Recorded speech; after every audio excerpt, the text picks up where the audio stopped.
markets now own smartphones, right?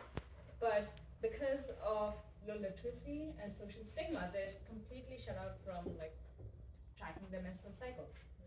And this is where we come in. We introduce our voice first period tracker that's going to shatter all these barriers and put women's health in their hands.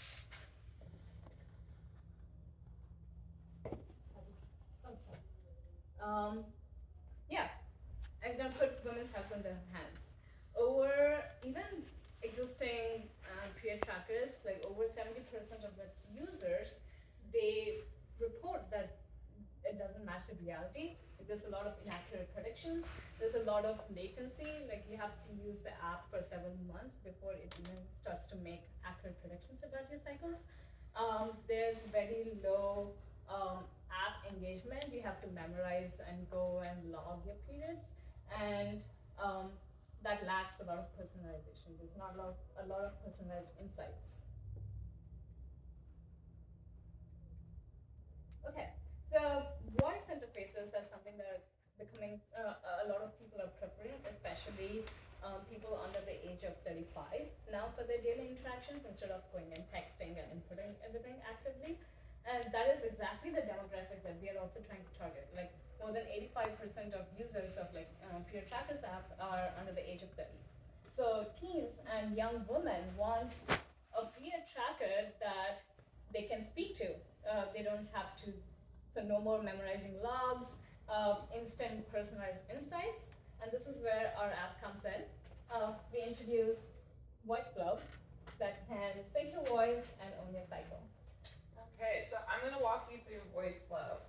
But for context, voiceflow combines voice AI with a smart day-worn earring. So a lot of us wear wearables, but instead of the traditional wearables that we see on the market today, we opted for an earring because voice alone accounts for 70 to 80% accuracy. But then when you add in the wearable, it's 90%. But the wearable is optionality. But using voice, you can use the daily vocal biomarkers and periodic earlobe temperature and its reading to predict something like ovulation or maps out the phases in each real time.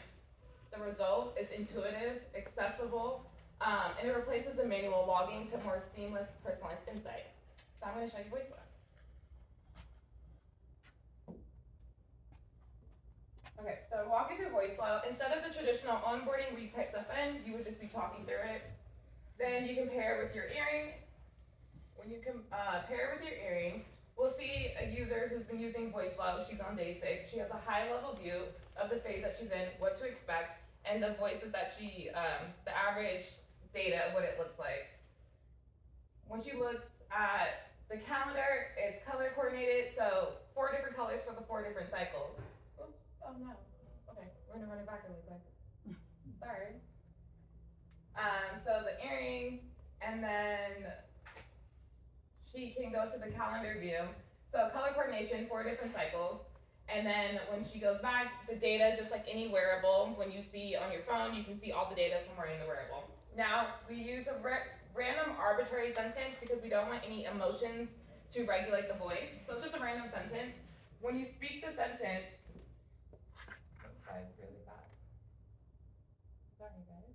Okay, whatever. When you speak the sentence, it will give you a high-level view of what it indicated from the extracted from the data of the vocals. Should I let it play? Yeah. Okay. So data from thing, you speak the calendar, you speak the sentence, and then after you will see it will pop up and you can see pitch detection, tremors, voice intensity, and they'll let you know how that correlates where you are in your cycle at that moment. So 44% of Americans right now are already wearing wearables. There's still 56% of people where there's an opportunity space. The wearables are quite expensive. The Aura Ring can go up to like $200-300. So, which is why we had the earring be an optional component of voiceflow. As I mentioned, the accuracy just increases. But when we're talking about accessibility and bridging that into healthcare, we have to think about the people who cannot afford these wearables. So being able to have women take control and understand their cycle without having to pay an extensive cost is how we bridge accessibility into healthcare in this space. Yeah, for next steps, I mean, we're going to finalize and publish the app as the first step.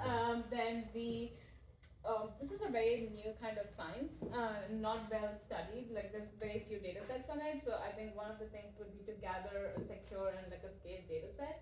And a lot of the data sets now are American English or like European populations. So having a more diverse population would also help detecting and helping the voice detections and with our base model. And then a lot of data sets that also now exist are like point detections, like each user has like 3 points once recorded in each of their cycles.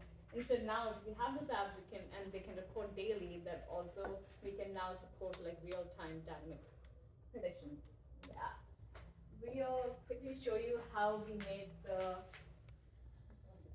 model work. We tried our best, we're not coders. So we tried to do some demo. This is the onboarding step where we ask different questions and they speak into it. And how can I, yeah, just let it play. Different questions and they record them, and once they're recorded, it goes to like your daily questions. Yeah, it records like the daily prompt that you have to speak into, and once that's done, we have this model where we generated like simulated data, and we use like existing voice models to extract voice features like fundamental frequencies and so on. And here we have a simulated data of